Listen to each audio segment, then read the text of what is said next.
What's up guys, this is TechnoViking23 coming to you today with another Rage of Destiny video, and again we're going to be going over a hero in this game, another hero, quick look, spotlight, guide, whatever you want to call it. But today we are going to be taking a look at Celero, one of the better DPS heroes in this game. You can see here I have mine built up to epic, and she is already level 110. Trying to remember what she starts out as here. I believe she starts off as an elite, or an epic hero, I'm sorry. Yeah, here she is. So she starts off as an epic hero, which is why she only has 3 abilities instead of 4, but you can still bring her up to that gold rank, which is pretty cool. She's got some really good abilities. She puts out a ton of damage, especially if you can pair her up with someone like Callie. She's going to do really well in most of the content as long as you can keep her protected. She's going to be able to do a lot of damage. She also does have a little bit of self-heal, so she does have some sustain. You can see here on her abilities, she's got Ancestral Soul, gets Ancestral Blessing, grants 100% accuracy to all attacks, recovers 5% of max HP every second. This lasts for 10 seconds. So this is one of the ways she can sort of self-sustain. She puts out a lot of damage, so that allows her to get back quite a bit of health. She continuously hits targets, dealing an increasing amount of damage, increases by 5% each time, up to 10 times. Deals the current stack damage to the next target if you kill the target, and half the stack damage if you assisted on a kill. So again, just ramping up the damage. And then she has Storm Fury, increases attack speed by 20% every time a target is hit, can be stacked up to 15 times, and lasts 4 seconds. You can also see here she reduces her damage a little bit, so she can actually be a little tanky, and she's also putting out that damage. You can see she is in the Wild Tribe, so she will have a little bit of affinity with those other heroes. She's an agility type hero, and then she has burst damage and continuous damage as her 2 main attributes there. So let's go take her out into some content here, and I think where I'm going to actually go first, because this is where she does a pretty good amount of damage. Let's go into the guild, go into the dwarf treasury, and just try her here against the Goblin Master. You'll be able to see and get a good idea of just how much damage output she has. Now we are running her together with Callie, but Callie usually winds up following Paulus around. We've also got Scythia in there who does a pretty good job as well. So let's go ahead. Actually, this is Paulus, I'm sorry. I'm still learning which heroes are which based on their names, not their looks. But let's go ahead and just do battle here, and hopefully we will be able to see her doing some work. She's going to be here in the back right, and just going to be throwing out a lot of attacks. She does a lot of attacks and just builds her HP back up as she's doing damage, so it's pretty nice. If you get her early on, definitely focus on building her.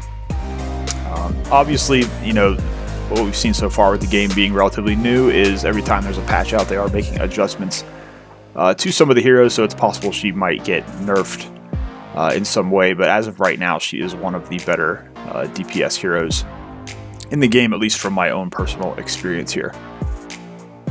You can see here we're just kind of taking on the Goblin boss. You can see just how many attacks she is throwing out there, and seeing all the damage pop up from those abilities.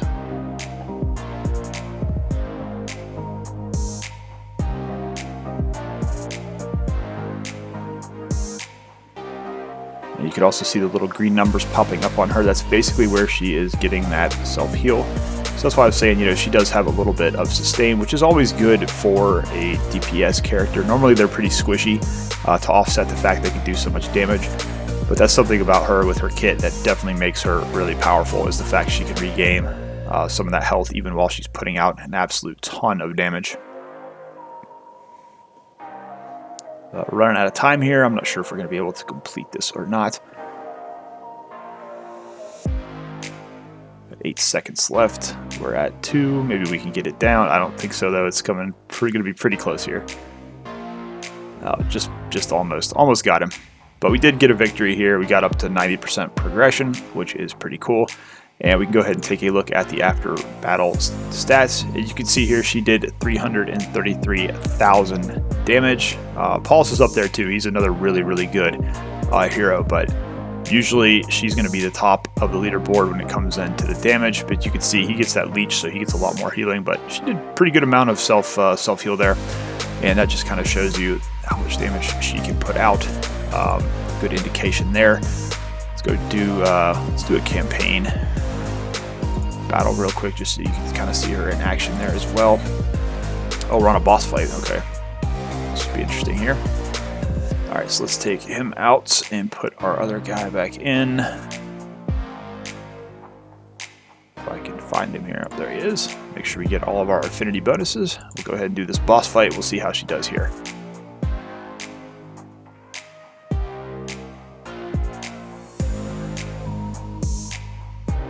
And again, we do have Paulus on this team. He is going to put out a lot of damage on his own as well, so he kind of competes with her. But he has a little bit of a better kit, and he's also pretty tanky. I think he's been nerfed once as well too, but he's still very, very good. As you can see here, really not too bad here. We've been getting a lot of AFK rewards, so we've actually out-leveled some of this. We're probably a little bit too powerful for it, but again, we can take a look. You can see here, 84,000 versus his 46,000. She did a little bit more healing as well, but you can just see basically any content you're going to take her into, she's going to be able to do a ton of damage and keep herself alive pretty well. Let's see if we could do an Atonement Tower stage here as well, just to kind of continue to show how well she does. We'll keep the same team we've been using. And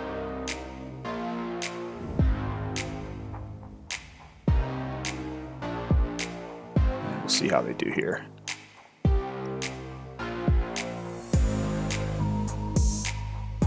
You can kind of watch on her health bar. You'll see it start, you go down a little bit at first when she's taking some damage, but then you'll see it start to go back up when she does her self-heal abilities.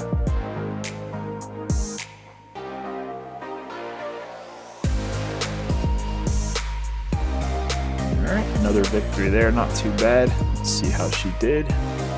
Okay, 73,000, not bad, but again, this is one of those cases where Paulus actually did out-damage her. But again, he's a little bit better quality of hero in the game. But overall, she's going to be one of the better DPS heroes that you can get. So I think that's a pretty good look there at her.